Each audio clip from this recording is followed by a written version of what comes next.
বচসার জেরে স্বামীকে খুন করল স্ত্রী। মানিকচকে বচসার জেরে স্ত্রীর হাতে খুন হলো স্বামী, এমনটাই অভিযোগ। ঘটনাকে কেন্দ্র করে রীতিমতো চাঞ্চল্য ছড়িয়েছে মালদহের মানিকচকের ভূতিনি দক্ষিণ চণ্ডীপুর গ্রাম পঞ্চায়েতের অন্তর্গত নীলকণ্ঠ টোলা এলাকায়।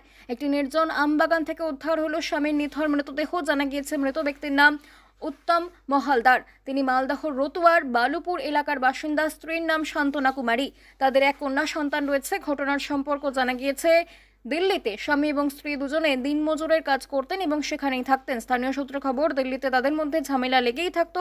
এই মতো অবস্থায় বিগত কয়েকদিন আগে দিল্লি থেকে ভূতিনির নীলকণ্ঠটোলা এলাকায় দিদি জামাইবাবুর বাড়িতে অশোক মণ্ডলের বাড়িতে আসেন শান্তনা। এরপর স্ত্রীর খোঁজ করতে করতে দিল্লি থেকে অশোক মণ্ডলের বাড়ি আসেন উত্তম এবং এখানে আসতেই সৃষ্টি হয় তাদের মধ্যে চরম গণ্ডগোল। স্ত্রীকে নিয়ে যেতে টানা হেচড়া করা হয়। এরপর বাড়ি থেকে বেরিয়ে একটি আম বাগানে পৌঁছে যান তারা। সেখানে স্ত্রীর স্বামীর গলা টিপে শ্বাসরোধ করে খুন করা হয়েছে বলে খবর চাউর হতেই আমবাগানে ভিড় জমাতে শুরু করেন স্থানীয়রা। খবর দেওয়া হয় পুলিশে। দেহ ময়না তদন্তের জন্য পাঠানো হয়েছে মালদহ মেডিকেল কলেজ ও হাসপাতালে। কি হয়েছিল এখানে? দেখলাম একটা মহিলা ওর স্বামীকে নাকি মেরে ফেলে দিয়েছে। দেখলাম, যা শুনলাম। আমি বাড়ি থেকে আসলাম, দেখলাম এখানে লোকজন অনেক জড়ো হয়েছিল। মহিলাটা এখানকার না বাইরের কোথাও?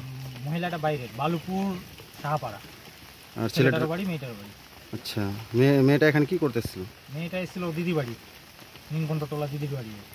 আচ্ছা, আর ছেলেটা ওর সঙ্গে এসেছিল? হ্যাঁ, ছেলেটা পর থেকে আজকে এসছে নাকি, ওকে মেয়েটাকে নিয়ে যাচ্ছিল, যা শুনলাম। মেয়েটা যাচ্ছিল না,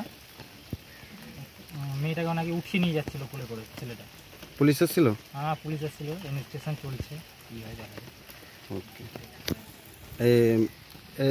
যে জায়গাতে মানে মৃত্যুটা হয়েছে, মার্ডার হয়েছে, সেই জায়গার গ্রামটার নাম কি? এটা আমাদের নয়নটোলা মাঠ বলা যায়, মহিষলারও বাগান সব এটা। ঠিক আছে।